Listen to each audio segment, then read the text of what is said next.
Welcome back, everybody, to another Party Pace transoceanic live stream. We've got a special show today. We're going to be talking about the meta of bike YouTube. We've got an awesome guest, but let me introduce Nolan first. Nolan from Bike Sauce. Welcome back. How are you? It's been a couple weeks. Glad to be back. Yeah, how's California treating you? Same. It's getting a little warmer, starting to heat up a little, but it's still manageable. So we're okay. Yeah. Cool. And our guest for today is none other than Jack Luke from BikeRadar. How's it going? Excellent. Thank you. Wow. None other. That is high praise to start me off with. Thank you very much. My ego didn't need that anymore. Well, I feel like we had mentioned at the end of our live stream last time that you might be a potential guest and that you were still just running at the flagpole, and like quite a few comments came through. It's like, oh, Jack Luke, that'd be super fun to have him on. So like, oh, great. I love it. I think we kind of cross those paths, those streams of niche bike stardom, and I hope that I can bring something new to the channel from the perspective of BikeRadar. Yeah. Cool. Yeah, I love your presenting style. You're one of my favorite bike presenters on other YouTube channels that I watch. Part of it's like there's like a real humanity, and you get like a little saucy. Like I can tell, like your response. There's a meta when you respond to some of the comments. It's always fun to watch when you're on. Yeah, what a treat! Like I've been at BikeRadar for like 8 years now. And so often I just have to remind myself, like, wow, this is my job. I get to talk about bikes all day long, and getting to do the YouTube stuff is always such a pleasure. It's really fun. You get a lot more engagement with the audience just through comments and stuff, and it's really fun to do. So yeah, I never take it for granted, and stuff like this is such a treat. And you've managed to not take yourself super seriously throughout it all. No. It's like the best. I'm not very fast at bikes, so if I took myself seriously and I wasn't really that good, then I would really come across quite badly. So no, I love it. Like my taste in bikes is quite varied, and I've been very fortunate that I get to like talk about that stuff, which is BikeRadar's a semi-serious YouTube channel, but getting to talk about fixies and tandems and all the stuff that really makes my heart beat alongside go fast carbon bikes. Like it's great. I'm given free rein, as are the rest of the team, to kind of indulge in our niches. Yeah. So when we were pre-gaming a bit, I confess that it took me like a whole year and a half of watching the BikeRadar YouTube channel to realize that there was a website behind it. Yeah, yeah, that's the deep dark secret. I'm not really a YouTube person. I'm actually the deputy editor on the website. BikeRadar is a really, really big website, the biggest cycling tech website in the world by some measure, and my kind of day-to-day job is keeping that running. We do tons of reviews. We're very big for news, tech, features, analysis, and buying guides is really our bread and butter. We're quite generalist, isn't the right word, but we cover all disciplines and all types of cycling. And we really mark ourselves out with the authenticity and in-depthness of our reviews. We have a really big testing team that sit alongside the editorial team. We also work with our two magazines, so Mountain Biking UK and Cycling Plus. They're the sort of like foundation from which the website was built. And yeah, we all work as a big happy family building wonderful cycling content. But yeah, my primary job is working on the website. And it's a bit of a challenge, actually, some of this. It's like you're not the only person who doesn't realize that like most of BikeRadar is in fact a website. But of course, YouTube is hugely important to us too.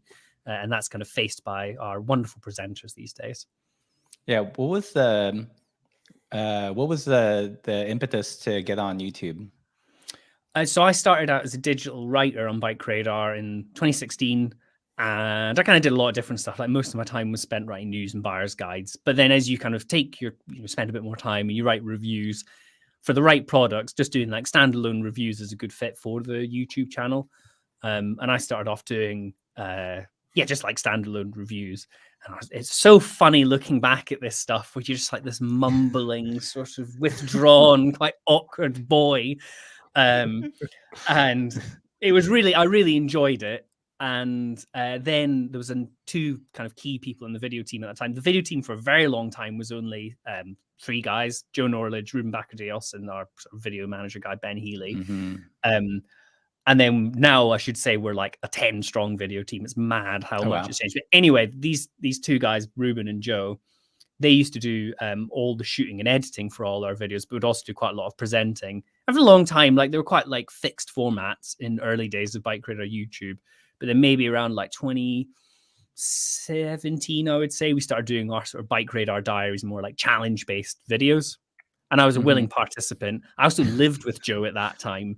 So it was like this big kind of content commune. And I got drawn into all that. And the big thing that I did more of than anything, and this sounds really arrogant, I don't mean as it sounds, but like the thing I'm best known for, or we're best known for, was the hill climb diaries. Hill climbs in the UK are time trials run on. I realize this is the opposite of the party pace vibe, but I promise you, it's like the most party pace of racing formats in the UK. But we did this really fun series where we'd race around or ride around these hill climbs in the southwest of the UK, and they were incredibly fun because it's just so horrible, like riding up hills fast as you possibly can with all these weird, wonderful bikes, amazing hacks and mods. And I really like found my feet there with a really good team, and I loved it. So then, since then, I've done lots of. I have to say that might have been my favorite era of videos on BikeRadar, was when it was you, Joe, and Ruben. And I was a little bit sad when you guys announced that Ruben was leaving. So. And Ruben went on and was freelance for a while. Now he works for a really cool production company up in Glasgow, Cut Media. They do like all Danny McCaskill's videos and stuff. It's really cool work there. And then Joe Norledge is kind of like BikeRadar's weird old uncle. He's still here. He's in the office today. He does loads of freelance stuff for us, but he's an excellent freelance videographer. He does loads of cool production stuff. So if you're watching, you need a guy, he's your man. But yeah, Joe, we still ride with him and do all this stuff. But Liam, our road and gravel presenter, Tom, our mountain bike presenter, and then Will on the mountain bike UK stuff. Excellent guys, great videos. Just as good in era. Just as good in era right now, BikeRadar. Nice. How do you... So you've got like a content skit. You've got a huge team. Well, 10 sounds huge. It's pretty big. It's a huge feast, because bear in mind that's the 10 on the YouTube channel. Plus we kind of, I'd have to count, and I'm not going to. But I think like across all of our cycling floor, across the 3 titles, there's maybe like 30 people, something like that. Plus freelance contributors. So who's kind of deciding like what the content schedule looks like and what types of videos you're gonna make? And great question. I have an idea and I want to have some fun with it. So we try to hit like lots of different formats on our YouTube channel. I think that's probably the best way to describe it. Like we do bread and butter buyer's guides. That's absolutely core to what BikeRadar does across all of its platforms. We do tons of podcasts as well in this very room, where we do buyer's guide stuff, and that's quite core to what we do. In addition, we'll do our standalone reviews, and then a lot of what we do is dictated by launches from brands. You know, we cover news and that sort of thing, and then there'll be more like challenge or lifestyle-led stuff. But the overall kind of plan is put together by our video manager, and my favorite riding partner, Felix Smith, I hope is watching, but he's our sort of the video manager on that team. And then the presenters who I mentioned, they sort of will refine the ideas, but equally we work quite collaboratively. It's one of the really fun things about this job is that, particularly when I started out and I was quite a junior writer, like, oh, you can do a bit of podcast, you can do a bit of video, and you can write an opinion piece and a review, whatever. So like everyone has their hand in on video, but the overall like strategy is set by a separate video team to the web team. But we're all a happy family, and largely, if it's like a bigger project, we did a really cool thing a couple of weeks ago. I'm not actually sure when this will go live on the channel, but a good example is this big locks test we've done. We've taken all these tons and tons of locks to Abus in Germany and put them through. They've got these mad testing rigs, and we've done a huge test for the YouTube channel, but it'll also go live on the website at the same time. I think it's going in Cycling Plus roughly the same time, and then possibly a podcast to go with it. So like it's one of the challenges, but really fun things is bringing all of that together in a multimedia, a feast. Yeah. Do you guys is there like a weekly or a monthly like spitball session, or like how about this idea or about this idea, or like a little bit.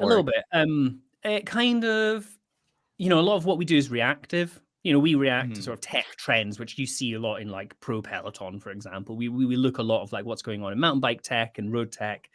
So a lot of what we do will be reactive to that, and we kind of have slots, as it were, for that. But more often than not, we're all absolutely criminally dorky bike nerds. And like, I'm not exaggerating. One of the guys I work with, a guy called Simon von Bromley, he spends his lunch looking at Getty, trying to find like unreleased tech on like pro bikes, or people will just like see stuff on Instagram or whatever. Like, no one is ever not talking about bikes, so it's kind of not that difficult to kind of come up with ideas, because people just go, right, oh, I hate, you know, the way e-bikes are built these days, and that's generally how it works. We do quite a lot of one thing that's changed perhaps in the last year and a half, and it's really fun. We do a lot of like themed weeks on the website, and that kind of leaks into the podcast and the YouTube channel too.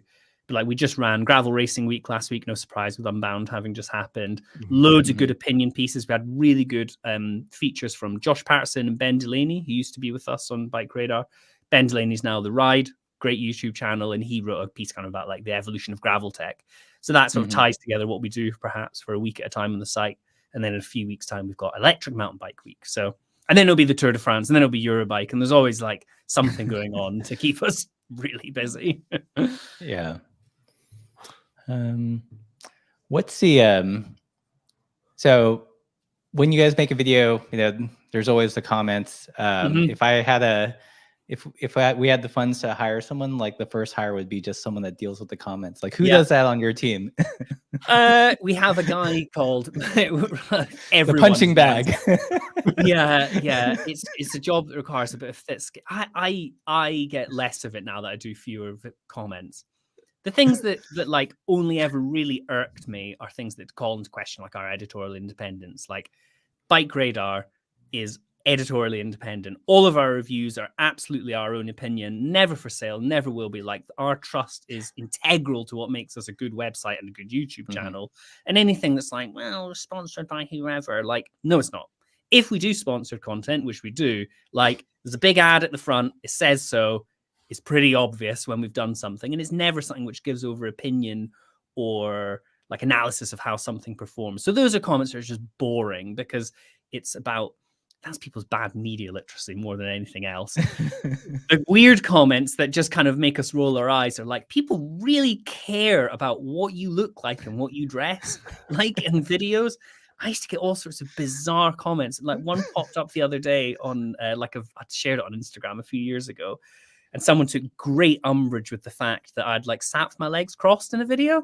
And they were like, that is unacceptable. Like, you know, what do you think you're doing? You know, you're supposed to be a man. I'm like, I'm just talking about bikes when crossing my legs. Like, how are you analyzing it this much?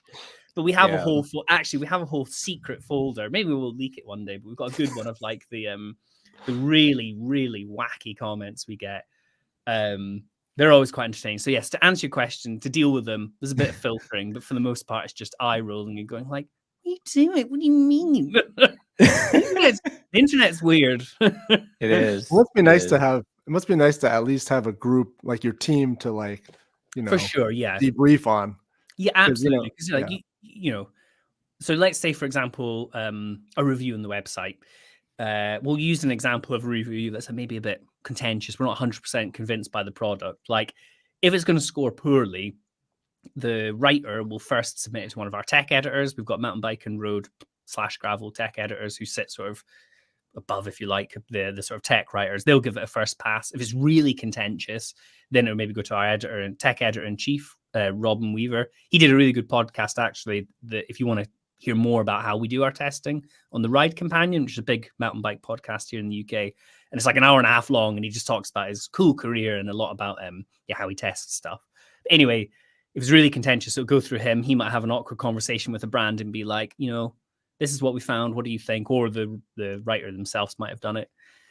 And then it would maybe even go through the editor, either me or George Scott, our editor-in-chief. And then finally, before anything is published, it would go through our product managing editor, Gary Walker, who's our sort of like sub-editor for the site. So like, there's so many layers of confidence built into everything we publish that if someone's really upset in a comment, we can go, well, you know, we're confident in our opinion. We're really thorough in our testing. Everything is tested to an inch of its life. That's more for reviews. If it's just the case that we've done a hill climb video and I've wore, I don't know, a jersey with a frog on it or something, and someone's going like, what are you doing? Why are you wearing a frog? And I go, well, it says more about you that you care about my frog on my jersey than anything else. Yeah. Years ago, we did quite a funny one where Joe had a bit of a neck beard for quite a long time. He's got his hairlines up here, his big mad curly hair. I think I wasn't looking very, very smart for a few videos. So we did a video on, it was cycling industry myths, something like that. And we presented it, and I was in my tartan trews and my nice sort of like Highlander jacket. Joe was in a full tuxedo. And we thought, you complain, now look at us, you can't say anything. Look how smart we look. That's a good one. Yeah. At least I've got the branded merch today, though. Nobody can complain about, the BikeRadar team will be happy. So out of all like your media outlets, which gets the most engagement? Is it YouTube? Depends how you measure. Like the website's biggest by far. Like we're huge. Okay. Google's our like our big thing, and like we do around 6 million page views ish a month, kind of thing, give or take. So by far, like the website is the biggest. I can send you the media pack and you can get the real stats. Yeah, but like in terms of engagement, it's quite hard. Like there's some websites that do a really good job of like fostering a community and building engagement and conversation. And we do have quite a big forum still, but like YouTube as a place to have a sort of direct relationship with your audience is definitely the best place for it. You have to invest quite a lot in terms of tech and time and strategy into doing that on a website. But for engagement in a kind of stricter sense of the word, definitely YouTube for that. But then we've got quite big social channels too. Like I see regular faces all the time in the YouTube videos who like comment on everything that we do. So I think like that's probably the closest relationship with our audience. Yeah. Let's see. So there's a like Cole Luke over here. It says, can you explain to the audience why you've tried on multiple occasions to injure or kill your he forewarned me he was going to do this. It's very unfair of him. My little brother, Cole. In fact, I tell anyone this at any given opportunity. And Cole will really like this, and hopefully my family are watching too. But my brother, who's 4 years younger than me, and my grandfather all have the exact same birthday. Good Jack, good fact for you. Weird one. Anyway, I have taken on the role as I've become a bit older of being the bike fixer guy in the Luke Cairns family. And Cole and I have gone on a couple tours, which have all been absolutely disastrous, primarily because I've been a bit over ambitious with what I've planned. But also we had a terrible one. I know the incident he's talking about, but front racks, we're in an alternative cycling YouTube. Front racks are absolutely key to building any alt bike. I had quite a bad experience with Cole where he had like a Manura sort of like platform rack with low rider pannier things.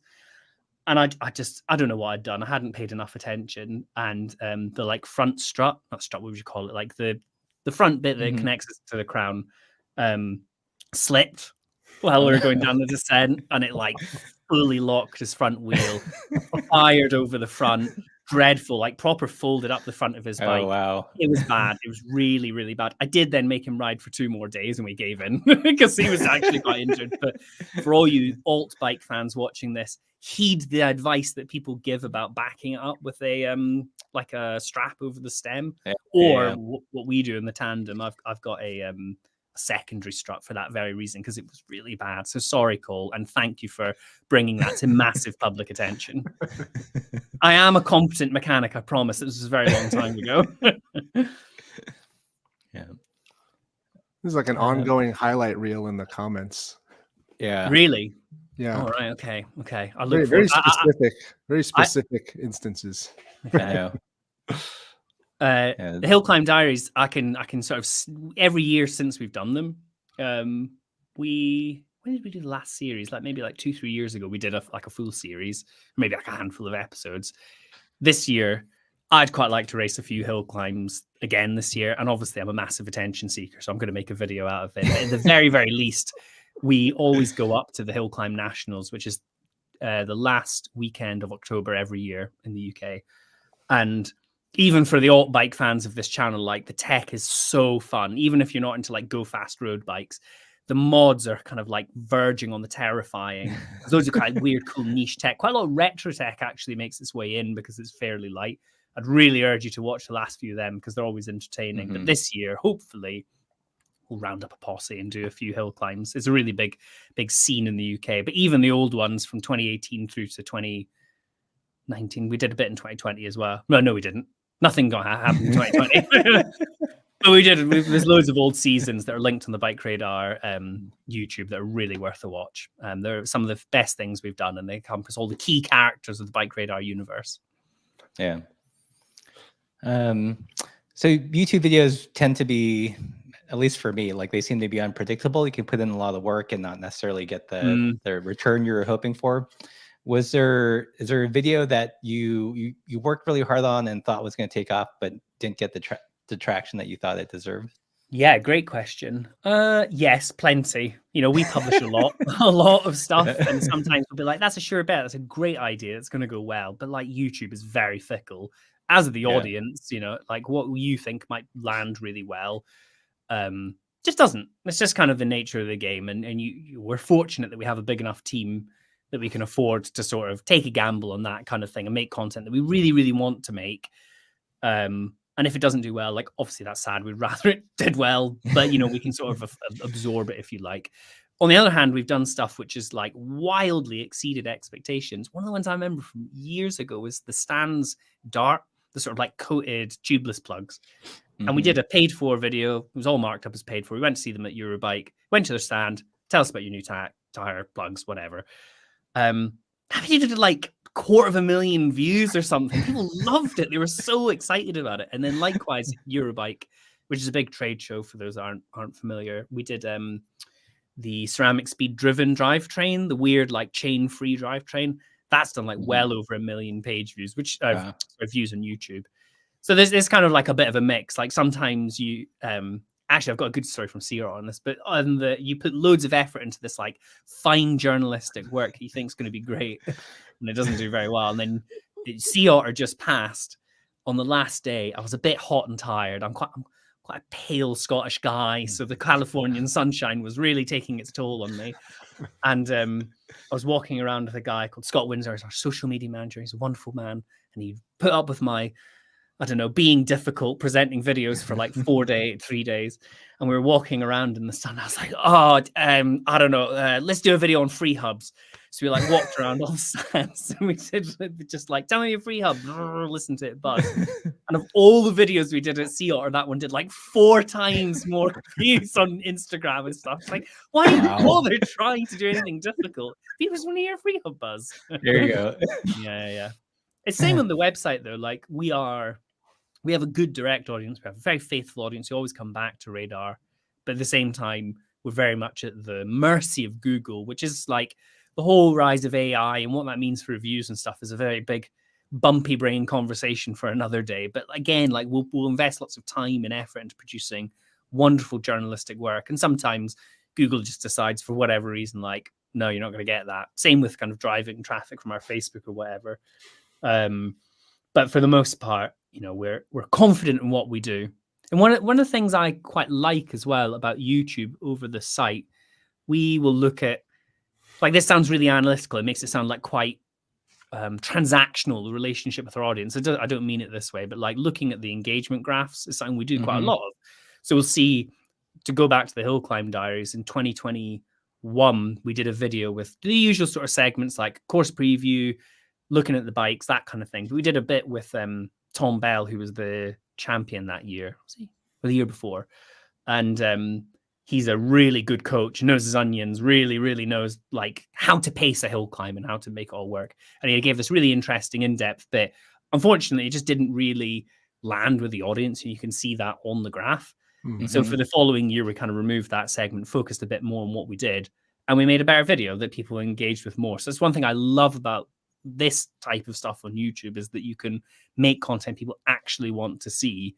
And while that's a bit like, oh, gross, you're kind of like playing the algorithm, you're not, because the algorithm is people decide what you want to watch. It's a fun challenge. Chasing the thrill of big highs on YouTube, and the site is great fun. Yeah. Yeah, I obsess over the graphs too. Like I used to have like early days of the channel, like a motion graphics and a little animated bumper because it looked pro. And then when I look at the analytics, people are just like completely skip that. So I just went, go straight into the content. It keeps them in there longer for the first one of the things seconds that we need to sort of, and we do, and we are adapting to, is like YouTube has changed so much from when I started. It was quite formal, our videos, like all scripted. We still use the teleprompter a lot. If it's appropriate for the type of video, it's really helpful if you're writing like a really in-depth buyer's guide. You don't want to get anything wrong. But like channels like yours, Russ, or Ben Delaney, or Dave Arthur, whoever, like that sort of more raw piece to camera sort of out there experience, like that's not what BikeRadar has done for a long time. But we're gonna, we have to shift and adapt to what people want to watch. But it's been interesting to see how that how the audience has moved more towards that kind of stuff. And there will always still be a place for our more, like, we'll call it formal reviews, studio based stuff. But equally, fun guys like Russ and Nolan also have a space. I do quite like as well, like what you said, like the meta world of bike YouTube. Yeah. I really like that we we kind of do it a bit on the podcast, but like other YouTubes, they don't exist. No. Just BikeRadar, please. We're the only ones out there. Yeah. I remember watching this video a couple of months ago, and it had a really catchy title. It was something like why are all the YouTubers holding their mics? Okay, like their lavaliers. Mm-hmm. The lavalier, if you guys don't know, it's like a little mic that you're supposed to clip on, and the whole point is to hide the mic, and it ups the production value. But there's been this kind of trend of people holding a tiny mic or holding like a presenter mic, and the whole video went into how it was kind of pushing back at overly produced videos and going back to internet ugly. So this kind of I wouldn't say performative amateurism, but making it more casual and therefore more authentic. And after watching that, I was like, oh, that's interesting. And then I saw like on this other YouTube channel, they've got 3 letters. I think it's like GCN or something. Oh, never heard that. There they are. Yeah, but they started holding like the little lavalier mic, and they go, oh, they must have seen the same video. But I feel like like larger channels probably struggle with that too. Like there might be the impression that everything's all bought and paid for and they have no soul, and to kind of recapture some of the internet ugly or authenticity, you do small things to signal that, which I think is for interesting. Sure. So the guy Scott who I mentioned, he's an incredibly talented videographer, and before he worked at BikeRadar, he used to do a lot like commercial shoots for big bike brands, like new specialized demos here. Here's a guy doing a big jump. Amazing videographer, hugely talented photographer as well. He's got all this incredible kit, and he manages our social media channels. So short form video is a big part of what we do. And like he can say with absolute certainty that if he goes out and he films me doing dumb skids my fixie on his like C70 and it's like really beautiful and super well produced, it will do worse than him like chasing me around with an iPhone 11 in the woods. it just that's what people want to see. And like what we do is authentic. Everyone at BikeRadar is just a huge nerd like me, and everyone cares about bikes and everyone wants to do the same good stuff. But like visually, I do understand like why people want to see a bit more of that like raw and out there stuff. I think that's probably where BikeRadar Diaries, which we still do, was kind of like we did that a long time ago, and it's why people engaged with it. I'm actually doing a video in a couple of weeks. We've got Grit Fest, which is like kind of like Grinduro, sort of gravel enduro style riding in mid Wales. It's a bit more like racy than Grinduro, but still, a bit more of a chill day out. But that'll be my first Diaries episode for quite a while, so I'm quite looking forward to that. And I've got a really cool bike for it, so I hope I get to go really fast. And it'll be great fun. Yeah, it'll be great. Nice. Have you stopped? Because I know for a while you were using a teleprompter too, right, Russ? But lately it feels like maybe you haven't. Like you've kind of gotten away from it. For the product reviews where there's lots of specs, I'll still use a teleprompter. But for the last like 3 or 4 videos, I've literally been using the DJI Action 4 in the iPhone 15 as a B-roll cam. That's how we covered Ciclisferia in Valencia, Right. the Paella video, like the last couple of videos. And I might actually just go with that super light kit for Eurobike. Yeah. Oh, honestly, so Eurobike, we were talking about this just before we got in. Eurobike's this massive trade show. We go every year. Me and Russell meet each other, have a big hug when we see each other there. But we set a big team and we cover all the news and we meet brands and all the rest of it. And it is like comically big. I think the best way to describe it is comically big how large this show is, because loads of halls and multiple floors, sort of like aircraft hangar size halls, are dedicated to like big name brands, and a lot you don't as well that are kind of larger in Europe. But an even bigger portion of the show is dedicated to mostly OEM tech.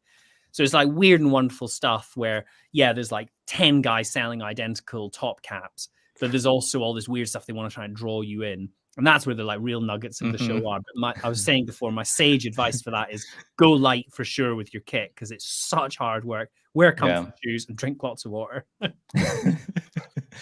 Yeah, I love going to trade shows and looking for the weird stuff. Like when the Interbike used to be a thing in Vegas, there was the main floor, and then there was like the basement floor with like the weird bike adjacent products. Yeah, used to be like, if you think Interbike, I think the last one ran when I just started at BikeRadar, so I never got to make the trip to Vegas. But if you think there's a lot of stuff there, like Eurobike's going to blow your mind. It's so wild. Trying to think what's a good example, but like spend time in the OEM halls. You'll find something good. You might even get a good scoop before I sniff it out. There you go. the weird usually, go on. Usually my tact is because we're solidly in the alt cycling niche, is I'll find weird stuff that I think like a GCN won't even touch, and it's just because for me it's like I realized early on it's like there's no traction in being a GCN light, so you might as well like lean into the weird and not try to When I meet you and give you that hug, I'm actually going to pat a GPS tracker on your back so I can follow you, and hoover up all the weird and wonderful stuff too. I think on that, one of the great indulgences I've had, and I mentioned it at the start, but like while I focused on videos around like hill climb diaries and stuff, like at heart I am an alt bike guy. Like I spend a lot of time on my fixies and my tandems. Like I don't own a carbon road bike. I don't own a bike with disc brakes. Well, that's not true. Actually, I have a gravel bike with disc brakes, but nonetheless, like I get. Yeah, don't you have a Velo Orange, and you built up your brown bike, which does not have disc brakes, right? I think you. No. So Jack's either deep in thought or okay, you're back. Sorry, I cut out there. Sorry. Yeah. Yes, you're saying the neutrino. Yeah, so you got the neutrino, and someone brought up your brown bike. Tell us about that, because that seems. Oh, the brown bike. The brown bike. I love the brown bike. So it's a guy called Stuart Allen, and he's this sort of like odd axing fixed gear legend in Scotland. He's done some like truly mad rides. But he's also a fabricator, and for years he worked in like the shipyards. And then there was they still do exist, but a custom bike company in Scotland called Shand, and he worked there for years and years and years as a welder. And he left maybe like 2 years ago. And now he actually makes underwater wheelchairs of all things. But on the side, he also makes bikes under the brand name Brock Bikes. And when he left Shand, I think he just wanted to kind of like get started. So he offered me a really good deal on a whatever I wanted, basically custom bike. And at the time, I'd been riding my All City Mr. Pink. RIP, great bike. I still ride it. I love it. But I was just trying to do things it wasn't really designed for. Like I went on like a 3-4 day bike packing trip through Wales, and I came down this really fast gravel descent by a place called Talibont, and I, no exaggeration, flatted twice in 3K. And I was like, only bigger tires. Oh, this is so frustrating. So like I had 3 days, because this is on the first day, I had 3 days to like dream up my perfect bike. And I wrote an article for it on Radar, but like I went for this steel, skinny, rando, neurish sort of rim brake bike, because practically speaking, I have tons of rim brake stuff already.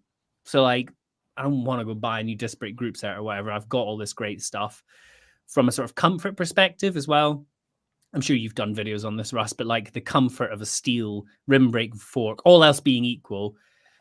I'm chatting to an engineer here. This is making me quite anxious, but like the ability to make a steel fork with rim brakes a little bit lighter, less thick tubing, all the rest of it, just means they're generally more comfortable. Tires are still like the biggest influencing factor, but nonetheless, you can make a more comfy steel fork. And I just like the way they look. I think they look cool. I think cantilever, skinny steel, Randonuri bikes look wicked. And more than anything else, I always wanted a brown bike. It was John Watson, back when it was probably.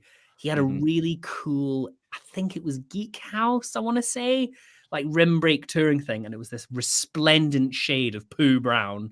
And I was like, I want that. That is sick. Kind of 70s car, groovy, sparkly. I love it. I love it so much. Nice. I haven't ridden it in a few weeks, but I'm going to head back on it quite soon for another video we're doing actually on bike packing setup. So you can keep your eyes out for that. But good. I was quite pleased with that write-up on that one for the site. A rare treat when I go away from being a mean boss to actually writing stuff for the site. Nice. Have you ever indulged in the tandem life, either of you? I want to, I've got to do my part for the tandem riders of this world. I am a sort of a tandem evangelist, so I want to, bring my good message to the people of Path Less Pedal. Have you either of you done much tandem stuff? Nolan, have you?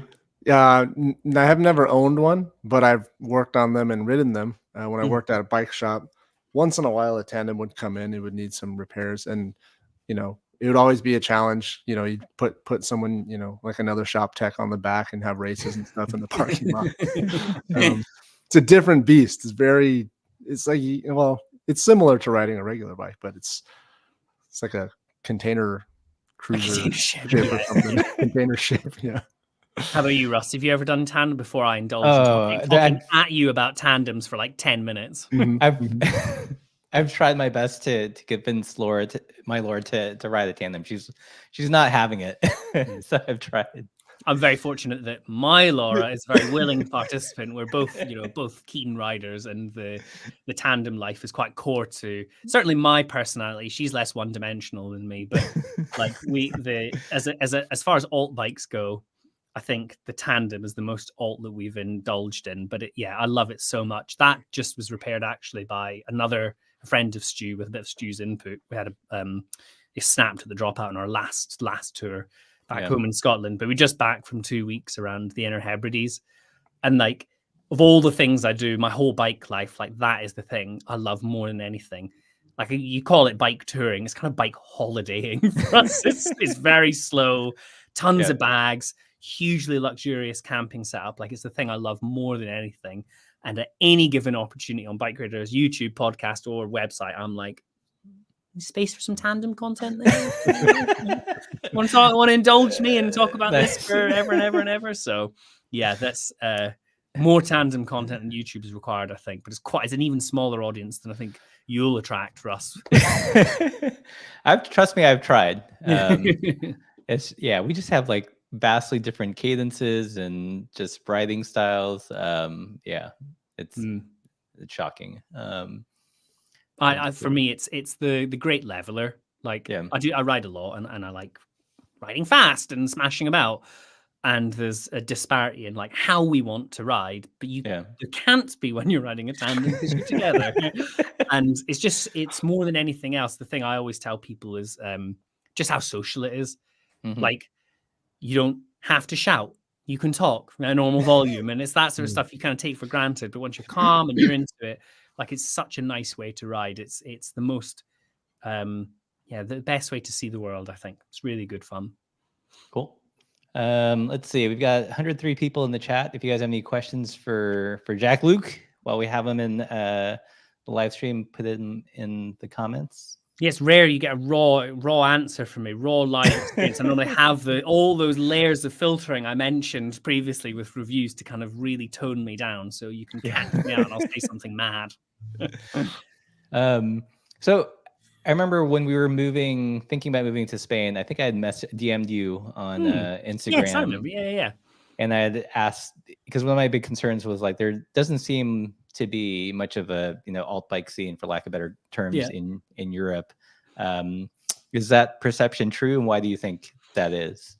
Yeah, I can't speak so much for like continental Europe. Yeah. So the UK is part of Europe, and I think like traditionally, one of the things that's unusual about, to go back to bike media, is that the UK has always had this weird fixation on tech in cycling. Like I years ago kind of inherited from a guy all these huge back catalogs of the cycling, what is it called? The CTC journal, Cycle Touring Club Journal, which had lots of tech sections in it. And it's just like, it's like BikeRadar on print, and it's people talking about disc brakes in the 70s, like nothing changes. But likewise, in the sort of more traditional magazines and journals, there's always been this tech focus. And I think that like fostering of that culture of tech discussion has maybe made in the modern day, like I think there's a bit of a foundation for that, for the sort of like alt bike scene. I think you see a bit of that with like Japanese media as well, a bit of what I've seen with the old magazines there. I can't really speak from experience or with a base of knowledge for like Europe as a whole, but there are obviously people doing really cool things, like Streisand, you know, he's like the alt bike king of the Nordic countries. Right. He's got amazing Instagram. He's got a huge following there. And there's also like really cool shops in France that I sort of follow that do that sort of stuff. But in Spain, it's not something I'm massively familiar with in Girona. I think people like Girona associate more than anything with fast pros, and that's definitely been my experience there.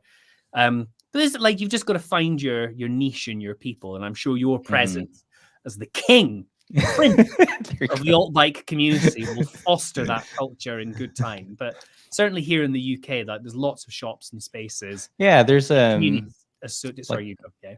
Yeah, the Wood Cyclery I follow. Such a cool shop. Yeah. And there's a brand called I think Rune Bicycles. I don't know if they're a shop or a bike brand, but they've started something.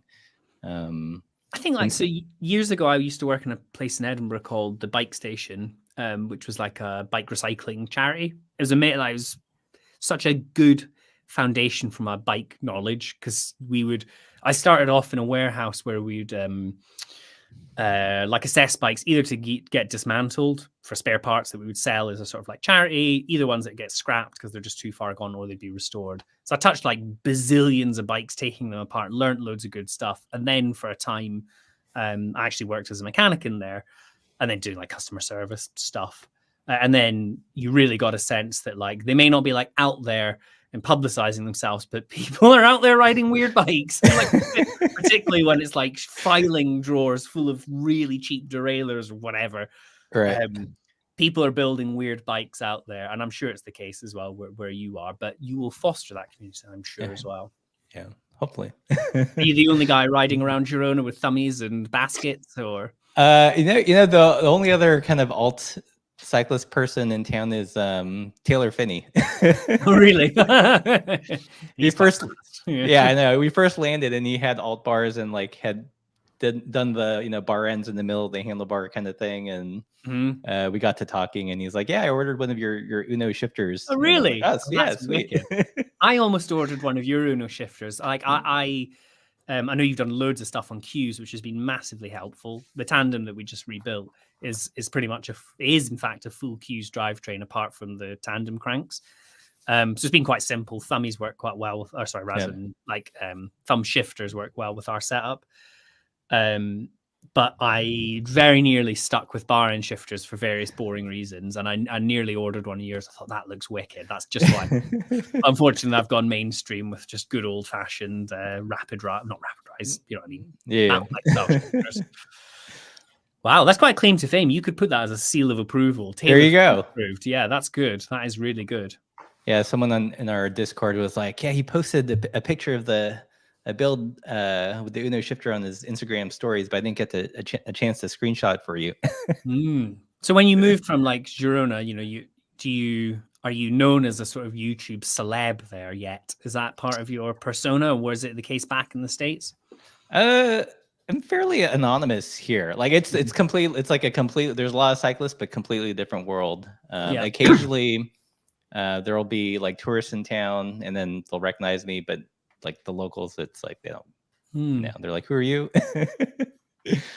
Which is actually nice in a way, because I can just be weird and in terms of like events and stuff, is there anything like, there's lots like the Tracker, the big gravel race that was in town a few weeks ago. Do you have any sort of like more alt events? And I realize you've only been here for like 6 months, so I'm putting you on the spot with this, but is there any like alt events that you want to go to in Spain or closer by? Or yeah, there was when we were in Valencia, we learned about a group called Be Nice, and it was started up by some folks that would commute by bike and do rides, and they saw like a lack of more like truly social cycling, and they had their first kind of bike camp out where everyone camped and base camped and did gravel rides from a location. It was very chill and catered. So that I'm going to have on my radar for next year. We did this this wine and gravel event just southwest of Barcelona. That sounds delightful. Wine and gravel. I want to get to that. Oh, it was the first night was like a 12K ride out to a vineyard. Have a nice catered dinner, sunset, and then you ride gravel back at night, and the whole atmosphere was super chill. So doing that. I just learned about what's that event that Brother Cycles puts on? There's a Brother in the Wild. Brother in the Wild, really. I've never gone down to it, but I always like tons of folk I know post on the Instagram feed. It's amazing. And of course, you're not terribly far as well. If you want to make a trip over this way and over to Santander, ferry up, little cycle touring trip in southwest of England or whatever. Great. What a treat. And how novel as well, coming from the States, where you're like, oh, look, just there. Yeah. Let's see. So someone asked, are you planning on doing a tandem bike packing setup? Any tandem bike packing content in the works? I could do. If people want to read it. I definitely would be very generous to describe it as bike packing. It's more sort of like house moving by Tandem. I think is probably the best way to describe it. It's like 4 massively packed panniers and then a big Ortlieb rack pack. There you go. And some other little stuff. So like, yes, we could do it, but I think I'd be a bit embarrassed by the amount of stuff we take. It's bike lamping. Bike lamping is. I love it. Like, you do at most 80K a day, 50 miles, maybe like push to 100, and then you have a really sore bum for like the rest of the day. Just do so much sitting on a tandem. But we get into the tent. We've got big, luxurious thermarests, a double sleeping bag with a quilt on top, a little fancy gas lantern, little tiny one. Like it's full luxury, the setup. So yes, it could do, but I think I'd be a bit shy about how much stuff we take, and it would explain why we go so slow on it. So here's fun to do. Yeah. So Thomas asked, on your brown bike, why cantilever and not center pull? It's a good question. I dithered. My main decision was actually between cantilevers or mini Vs, which I'll come on to in a second. Center pull I kind of ruled out because like the only one that would really work for what I wanted in terms of tire setup and mudguards would be like the Paul Racer, the really long ones, not the mediums. I have the Paul Racer medium on my Surly Fixie, and they are really good, but really expensive. They're really, really expensive, and getting like braze-ons done, like it just kind of limits you essentially to that brake setup. So I was a bit like hesitant. And then something like Renihurst, I can't remember what they're called, the Mafag ones. I don't know, they just didn't really fit with the aesthetic of what I wanted to do. So my decision was more between cantilevers and mini Vs. I really like V brakes. We have V brakes on the Tandem. They're super easy to set up, massively powerful. But I was just a bit hesitant with, like, I'm running a 40 mil tire with really fat mudguards on there just now. My mudguards are essential. And I was just a bit concerned that with drop bar levers, having to use mini Vs, I wouldn't think the straddle cable would quite fit. So I went for cantilevers, and I use Shimano CX50s, which are like Ultegra level ones. And I upgraded the cartridge pads because like the one-piece ones felt terrible. But with cartridge pads, bit of toe in, I had particularly on the back, I had to toe them in quite a lot. They are fantastic and such an amazing light lever feel, even compared to like a road caliper. Like, it's amazing how light they feel. So much so that my friend Will Jones, or Zetlin Cycles as he is on Instagram, he works for Frenemies at Cycling News now. He came around, he lives around the corner from us, and he also has a dumb steel bike with cantilever brakes. And he came around, and you do that thing when you're at a trade show, which is, I think people say that working at a trade show is just watching people come to your stand and watch them pull the right-hand lever of a bike. Well, he did that, and he came to my house, and he was like, "Whoa, these are so light." And I'm like, "Yeah, I'm good at setting up bikes." Anyway, CX50 is a really, really good brake. It's very powerful, loads of clearance, dead easy, and they're quite, relatively speaking, quite cheap. So Nice. there's a very, very long answer to the question you didn't ask. I'm a big fan of cantilevers. Nolan, when was the last time you had a bike with a canties? Oh man, it might have been one of my first mountain bikes, like late 90s. Wow. Yeah. Yeah, I don't know. I was going to say your cantilever setup video is really good, Russ. I did refer to that. The other one I really like is Black Mountain Cycles. He's got a really good write-up on his blog. Because like I don't set them up often enough that I'm like, Right. where do they go? Like I never am like 100% confident nowadays to set them up. But yeah, your wonderful video, your wonderful tutorial had me stopping on a dime. Nice. It's funny because the video you put out, Russ, where like, what's the optimal angle? Yeah. That's always been my concern with canties, and that's why I kind of went away from them, because I never was quite sure that like the proper way to set them up. So. Also, because let's be real, disc brakes are really good, but I'm a massive attention seeker, so I wanted to use rim brakes. So I had something to talk about on the website. There you go. Yeah, I remember doing research for that video and like, pouring through Sheldon Brown and all sorts of other nerdy things and tapping into our Discord and then trying to distill things. So, what's like the easiest way to explain it? It's good. It's a really good video. It's like the way you demonstrated with the L, like the T-shape Allen keys. It's great. It's a really good video. There you go. Yeah.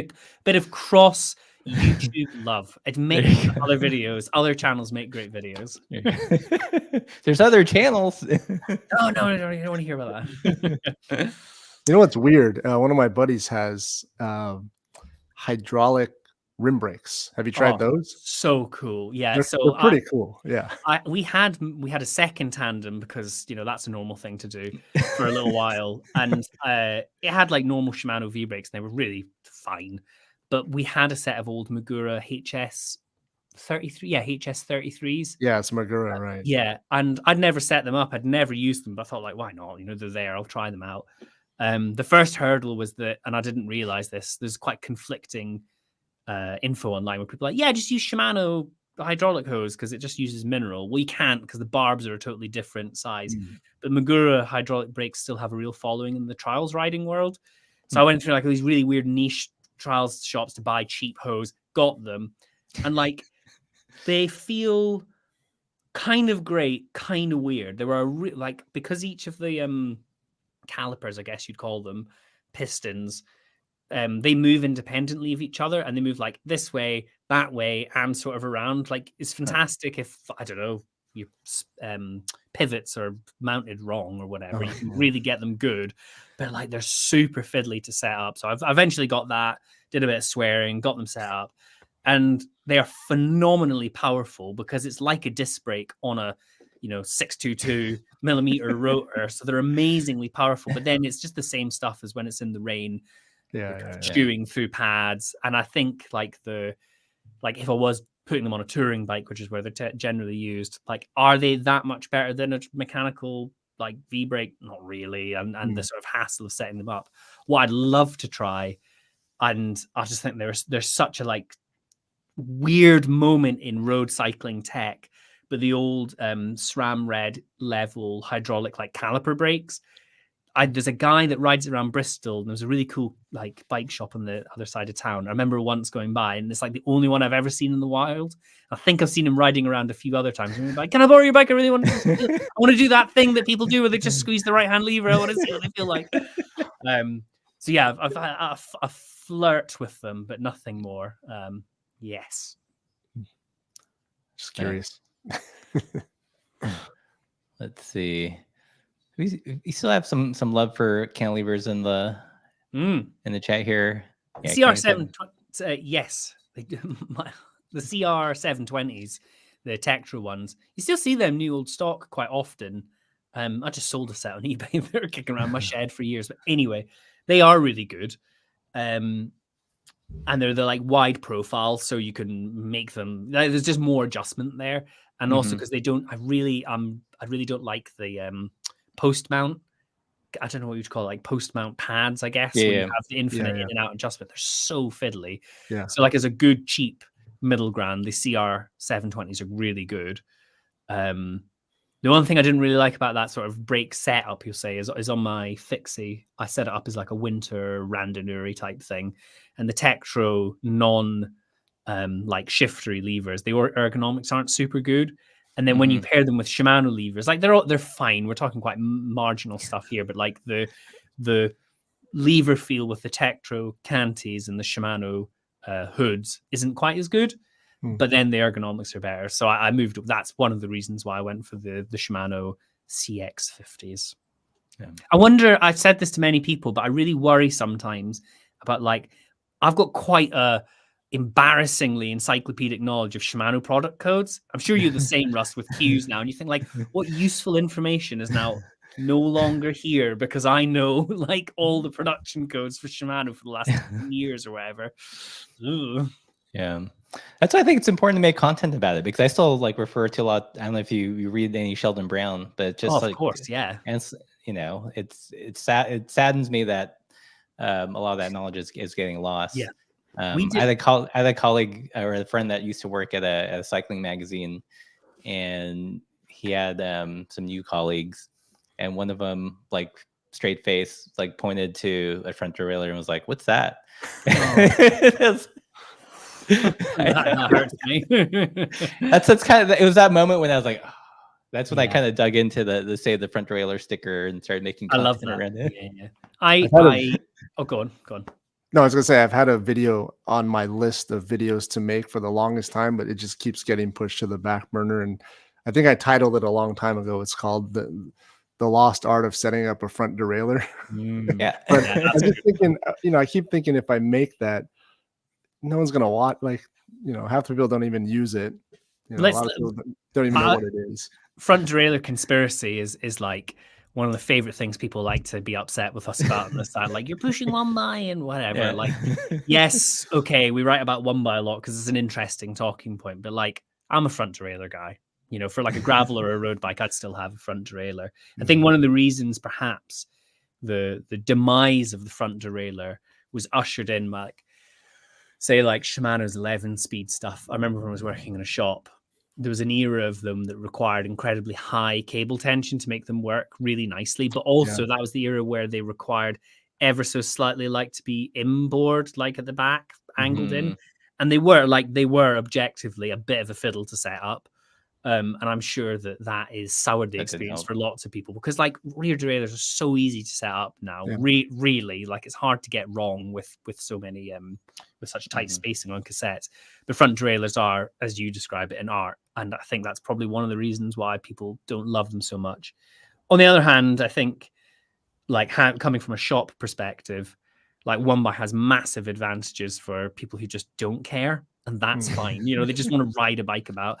And I think Shimano with its Q stuff has done a good job of that, of kind of admitting like someone who just wants a hybrid, who are never going to watch this channel. They're never going to read BikeRadar. They just want to like have a bike to ride from work to home. Like one bike's really good for those people. I used to pull my hair out. It's unkind, but like pull my hair out when you're like, don't cross chain, like, just, I'm trying to explain it as easily as I can, but people don't want to learn. They just want it to be easy and rideable. So I think front derailleurs will be here forever and ever. And, good people like yourselves writing those guides will keep them at the forefront of people's minds. I think I'm going to stockpile front derailleurs. Yeah. This bike actually, this bike just came in for review. It's got the Q's 2x, and it's actually pretty good. Like it shifts well. What is it? What we're reviewing next? I'm trying to see through your out of focus bit. It's a Canadian brand called Panorama Cycles, and it's like their alt bike / bike packing bike. So slack, but not too slack, and I'm getting real good cycle touring energy from that, particularly because it's brown. It's sort of like it is brown. hide the dirt brown. I love it. I love it. Yeah, but I like that front derailleur prepper. Maybe that could be a future sticker for you. Yeah.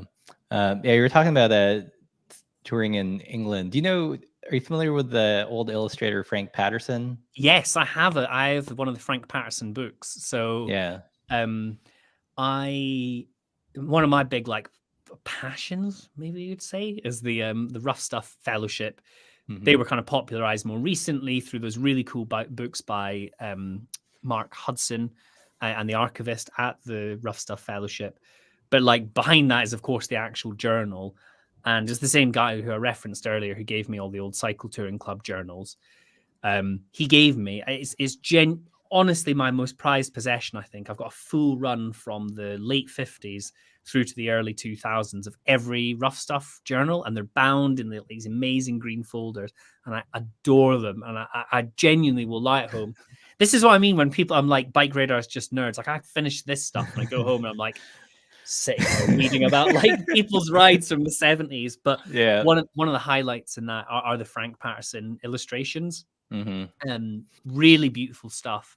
But my real like favorite thing was this guy called Mick Nasty, and he's I could talk about this at length, but he's this amazing Scottish odd axing legend who wrote odd axing is randonneuring, I should say, kind of, it's just how it's referred to in the UK. But he also it was quite like a pioneering gravel rider before it was a thing through the Rough Stuff journal, and quite a good illustrator and photographer in his own right. So the Rough Stuff journal, Frank Patterson, and the Cycle Touring Club journals are very much like my out of hours pleasure in cycling.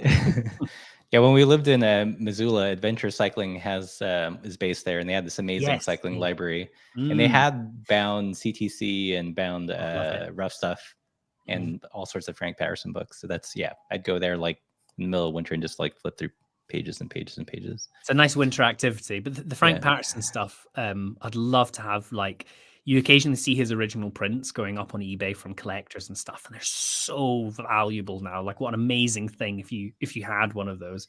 But the books come up quite regularly. I sort of half collect old cycling books of that era.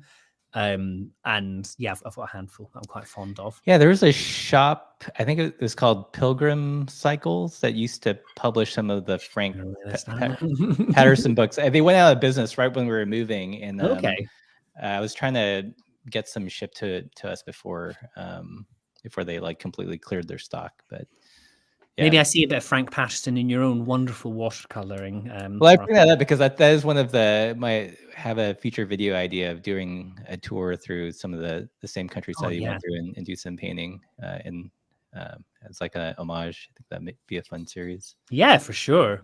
I have a similar thing I'd like to do. It's probably not a very BikeRadar idea, but there was a guy called Davy Bell who went by the Highwayman. And he wrote from probably the interwar period through to the 60s when he died. Scottish cyclist who lived in the southwest of Scotland. And he was a bit like Mick Nasty, George Berwick, a bit of a like pioneer of gravel riding in his era, where he was taking road bikes up mountains basically and just dragging them about, walking about. Very slow speed, very casual, very uncompetitive. But this was within the context of a bigger cycling club there. It was quite unusual. But he wrote a column under the nom de plume of the Highwayman in just like the local newspaper there for, I think, genuinely like 20 or 30 years. And kind of key stories from his life and writing were compiled in these 2 volumes, published in the 80s and the 90s. And I've got those. And one idea I'd quite like to do is revisiting his like unknown gravel pioneering rides where he was taking a 3-speed with Fermi Archer mudguards and a Caradis bag, like up the beautiful hills down in the southwest of Scotland. I'd love to do that one day. Yeah. One of the things I love about his writing is like, we talk about the stresses of the road and traffic and all the, I don't know, like tech stuff that concerns us. His big concern of the day is like, why are they planting all these damn trees? Like, why are they doing like monocultural forests to like make like agribusiness out of trees? And it's so like refreshing to think like, oh, cycling was so nice then on the road, like, less stressful. So, because it sounds lovely. Frank Patterson stuff is very it's across the UK, so you can take your pick of wherever you want to ride. Yep. Yeah. I think that might be something that we'll try to. Probably won't get to it this year, but maybe next year. So, cool. We're at an hour mark. You can have me for as long as you want. I'll answer any questions. This is excellent fun. I never will turn up the opportunity to turn up bikes. So you can either go and eat your tasty, beautiful Spanish dinner, or I can keep answering questions. I'm quite happy. Yeah. So we still have 115 people in the chat. They've been sticking around. If you guys have any questions or comments for Jack, put them in the comments. How about you, Nolan? Anything to ask about the meta of YouTube's? I don't know, man. This has been, I've taken a back seat, obviously, on this one because it's just fascinating to just hear all your knowledge and if you don't want to know, like, if you don't want to know, like, I one of the things that, so I manage like a team of writers, and the thing that you cannot teach people is being a massive bike nerd, and that's a trait shared amongst all of us. You can teach someone how to write, you can teach someone how to do SEO, take photos, all the like associated skills that are required. And like technical accuracy is obviously very, very important to what we do. And like the protracted arguments is a really excessive word, but like the bickering we'll have over the nuance of tech stuff. Like, oh man, it's good that I've got an outlet with you two here, but it's intense. We have a lot of tech knowledge between us all in BikeRadar, and across like so many cool disciplines as well. Like this kind of world is very much where I know lots about tandems and fixies and steel bikes and whatever. But like our mountain bike tech team, Rob Weaver, the guy I mentioned, but also Tom Marvin, Luke Marshall, Alex Evans, like these guys know like bewildering amounts about suspension tech. And it's the sort of thing you cannot just like I used to do way more mountain biking, and I know a fair bit about mountain bike tech, but you cannot just like dive in one week and be like, oh, I'm going to be a mountain bike expert this week and write all these articles about stuff. Right. They know so much and can analyze it to such a like minute level. It's a great source of pride for us. You know, we have immense knowledge across the team, and answering questions through like buyer's guides and things on site. What a pleasure. If you're writing a guide to like iSpec EV one week, cool, you're answering someone's question that's really helpful and easy. Another week, you're comparing like the top end enduro forks of 2024, talking about high speed compression and taking out tokens and whatever those guys do. Like there's a bit for everyone to indulge in their wonderful tech nerdiness on our site, and I love it. Here's a question or a comment here. Jack is generally a favorite YouTube presenter of mine. Loved all the Three Stooges and Hill Climbing Diaries. Also love the niche bikes you have featured. That's good. I'll feed that right back to hopefully the BikeRadar people watching it this now. They need to let me just run wild. There you go. My current niche, what have I got that's fun at the minute? This niche I'd like to talk. Probably the tandem. I've done a lot on the tandem. The brown bike hasn't been on YouTube yet. But I've recently rebuilt my Surly Steamroller as like flat bar, fixed gear, gravel bike, which I did a video years ago on that. I love it so much. That's sort of like an antidote to my Go Fast road bike, kind of split between the two of them. So if you want to see more niche bike tech, well, tell me, because I want to make videos people want to watch and write things. Yeah, that's one thing I was curious about, because I know like some of the personal bikes that you have, and some of the things that I'll pick up on when you're presenting. I know you have a love for like some of the weirdo stuff that like Nolan and I like, but you probably have to balance that with kind of the demands of editorial demands of a BikeRadar. For sure, yeah. I'm currently shopping. Despite saying all this, I really want a giant TCR. I really want like a really fast 2019 carbon rim brake giant TCR. So like, it is a balance, but I also do love all that tech. Like, I'd also really like a cool new hardtail now. But where some sites are more specialist, there's the great like BikeRadar, such a broad church that we can write about all these great things. The safety pizza, I got to write about that years ago, but then the next week I might write about aero tech for TT. So yeah, like balancing it. Obviously, like what we choose to write about is influenced by what the majority of our audience want to see, which is fairly mainstream. That's fine, and our relationships with brands are generally, we're like big brands, SRAM or whoever, like who you get in touch and send us stuff and send us press releases. But I would say that there's so much other stuff out there that we do try and seek out ourselves. But I'd always encourage any brands to ask, if you've got something really interesting, send us a press release. Like for us, it's like, cool, that's niche weird tech. People are going to read about that and they're going to love it. But like, it's hard, obviously, for a small brand who's maybe like a handful of people to invest time in reaching out to places like BikeRadar. But if you do, we're certainly not going to turn our nose up at it. Some of the best performing stuff I've ever written has been about really weird niche tech. Analog cycles, you do that thing when you go on somebody's YouTube channel and you look at like the most popular videos. Well, I wanted to get a sense of like what your like live videos were like. And I looked at the live videos popular to least, and the analog cycles on the 0 degree, 0 millimeter stem was up there. I wrote about that in like 2017. That was a wildly popular article, and people were outraged, interested, kind of in the middle with the whole thing. I love that stuff, and so do the audience too. Even if what you see are the loudest voices and people going, "What's this about?" Like niche stuff is really important to what we do. But of course, we also want to review specialized Cirruses for the people who don't ever want to watch a weird video on YouTube. They just want to know what bike to ride. Right. And it's a big part of what we do. Yeah. Let's see. Someone here had a comment about some of the things that we referenced. Where can I find info about the books and magazines you just mentioned? So you had mentioned Rough Stuff Journal. Like, I don't think you can access that unless you've got a library or something. That's not digitized, is it? That is actually. So the Rough Stuff Journal have done. So I should say the Rough Stuff Fellowship, who are the club that published the journal, they have digitized certainly most of, if not all of their collection. If you join as a member, it's open to anyone worldwide. You can kind of look through the back catalogue. The Davy Bell books, they're called The Highwayman. Maybe I should write an article on this. There you go. But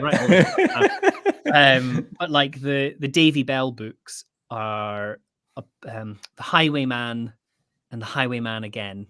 They're really good, but they're quite rare. So don't buy too many of them because the prices will go up. Or maybe you can, and then you can collect them and sell them on. And then the Frank Patterson books. I don't know what the most popular one is. There's a lot of them. There's like an amazing one that was published in Japan only. I'd love that. That's a real grail item I'd like to collect.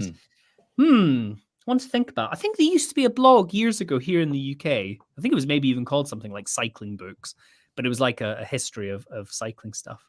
If I can give a shout out, actually, I'll do it while I'm here. There's a guy called Paul Jones who's an author. He's also a deputy head teacher in a local high school, but he's a fantastic writer who wrote a really, if you want a taste for UK cycling culture, I'd really recommend his book End to End, which is about the Land's End to John O'Groats record, a sort of time trial book. But he's also just written a book about Maurice Burton, who's one of the UK's first black cycling champions. It's a very good book.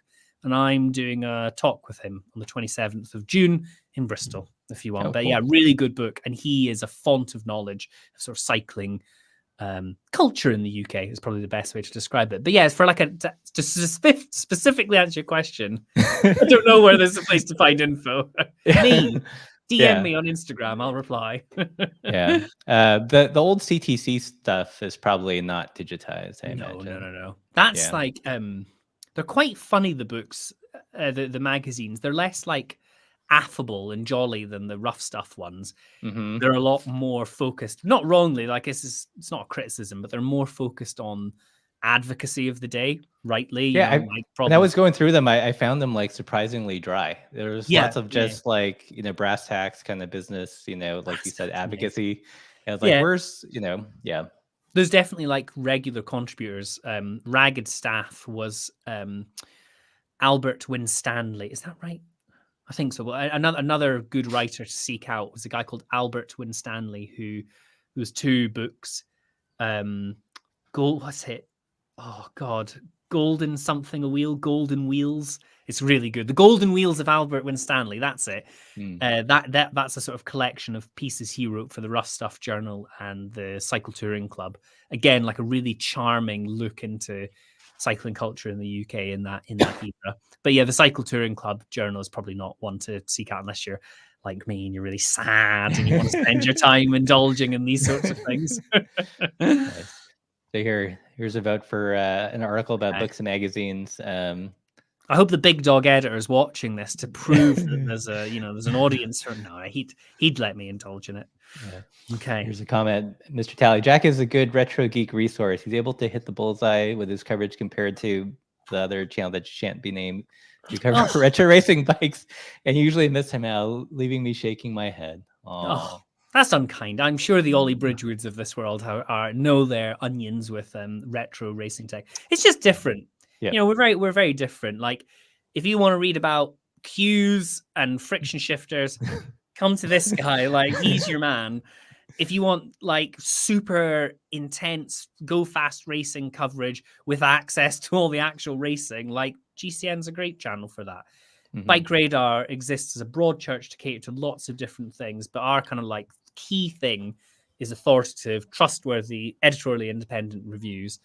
And the fact that I get to talk about all the other weird stuff in between is a great treat for me. But that's very kind of you to say so. I did get a chance to meet Oliver and Alex. We were riding up L's in Girona, and then all of a sudden we saw these two cyclists with a motorcycle. And I thought it was like someone being motor paced, but then there's a camera person hanging out the back, and we chatted at the top. A good bit of cycling media lore for you in the UK. But when Ollie Bridgewood was still at Cycling Weekly, when we were still doing the Hill Climb Diaries, he was doing quite a similar series for Cycling Weekly. And one of the things and he lives like roughly, I think he's over in Bath, which is just near us in Bristol. And Joe Norledge at the time was really good and really fast at bikes, but so was Ollie Bridgewood. So the key thing I wanted to know every Monday when Joe came back was like, did you beat Ollie Bridgewood? And he did in most instances, I think possibly all of them. Yeah, it was really good. Nice. The motor pacing is really funny. Like, I never felt more pro in my life than I did. I wasn't presenting or anything. I was just modeling for one of our big Bike of the Year tests. It's our like yearly road, mountain, gravel, absolutely everything. We test like 150 bikes. It's so intense. It takes forever. It's really expensive, but it's great. It's our like core thing every year. And usually we go away and do like a big shoot on location. It's really fun. And I did a shoot where we hired one of the guys that like takes the videographers on the back of the motorbikes. And it was Ruben at the time when he was the videographer, and this guy riding the motorbike. And I was like, they're sprinting behind. It was all slow motion. I felt so cool. Like, it was so much fun. But then we've done kind of sketchy ones where people are like hanging out the back of a car, sort of half. Right. And now as well, we have a cargo e-bike, which we use, which is way safer and way easier. And we have people hanging off of it. It's super fun. I love filming days. Always very hard work. I will say, like, I'm never more tired after work than when you've been like sprinting towards a camera for like 5 hours in the cold. Like, look faster. Well, the great secret, this is good for you. We film loads of stuff in slow-mo because it looks nice. You get to see the bike's detail, but quite often we're actually riding quite slow. And we're just throwing the bike side to side. And maybe like, if you look carefully, my hand's dragging the right brake as I'm doing 3,000 watts. Secretly, I'm just riding at 5 miles an hour. Nice. But it looks cool, so who cares? The magic of cinema. There you go. Do you yourself actually on that? I will grill you back. But with your kind of filming for both of you, is it like all self-filmed, or do you ever kind of get people in? And if you do, like, how does that change the sort of dynamic for how you produce stuff? Nolan? For me, it's all self-filmed. I use the 360 camera. It's probably the most dangerous part is sticking it way out on the selfie stick, 5 feet out in front of you. You get pretty good shots. It's really self-filming stuff's really hard, particularly like I used to do a lot of photography before this. I wanted to do photography, and like doing a self-timer and having it shoot on like burst mode and riding back and forth. Like self-shooting's really hard work. So hats off to you for that. Yeah. I used to do a lot of like place the camera, go back, ride past it, stop, come back to it. I don't do much of that anymore. Our old video manager, a guy called Ben Healy, I did a podcast with Ben Delaney the other day, and he reminded me of this, but Ben said the best way to ruin a bike ride is to make a video about it. Yeah, that's true. I'm the same. Like, it's all self-film. Like, when we do events, like, Laura will hold the camera, but doing a review, like, the Insta360 has actually been really good for that, because you can get, filming yourself. But we do make a rule of, okay, this ride's just for fun. Nope, all the cameras stay at home. Otherwise, you're just tempted to be like, oh, I can make some content out of this. Yeah, I have to resist the urge. Like, I do lots of stills when we go on holiday because I like photography. Is what I kind of did for years and years. But like I think, oh yeah, I could make like a cool reel about us doing our tandem tour. I'm like, no, like it's literally what I do all the time. We did Dirty Reaver, which is a big gravel race in the north of England, kind of on the border with Scotland, in 2020. I'll say 2022, I think. And I actually did that before in 2017. It's like 200 kilometers. I can't remember the number off the top of my head, but like let's say I did it in 10 hours or whatever in 2017. When we did it in 2022, filming it, honestly, I think it was like 15 or 16. No, that's an exaggeration, but it was like 4 or 5 hours longer than it took me before. And it was the hardest day of my life on a bike. I was exhausted by the end. And there's a video about it. It is quite funny because it was like food drop bags you did halfway through, and mine went missing. So and the food wasn't amazing at all those feed stops. So I think I ate like 25 fig rolls or fig Newtons for the Americans. I didn't feel very well at the end of it. I didn't feel good. So I was exhausted. That's a lot of fiber. A lot of fiber. I was very tired. But that was like my last full day, like self-filming experience. I was like, oh my God, I'm so glad we've got a video team so I could just be a diva and be like, no, just you film it. It's much easier. So hats off to you. Yeah, I've kind of actually rolled my production value back down to just like an action cam just to make it more sustainable. But it also plays into like the need for people, or the people's want for authenticity, and it fits that look. But it also helps me, keep my sanity. So it's a win-win. I hope we've appeared authentic. I'm down in the podcast studio, the content dungeon in our basement, and I was like, yeah, I'll get the studio set up, get all the stuff in the background, put the camera up, and then I realized there's like a webcam here and a mic. And I was like, nah, this is fine. This is fine. They didn't come to see the background of BikeRadar. Right. Nice. Okay, I think my camera's gonna die. Speaking of cameras, so I'm gonna take us home here. Thanks, Jack, for being a guest. This is fun to have you. What a pleasure. It was really good fun, and yeah, I absolutely love it. And it's great to hear so many nice things about BikeRadar and our dumb videos. It's really kind of the commenters, and really good to chat to both of you. I get going to the point about like not talking about other YouTube channels. I like Path Less Pedals. Great channel. I've always watched it. It's spoken of very highly, so it's really nice to chat to you. Cool. All right. Thanks, everybody. And as always, keep the supple side down. Bye.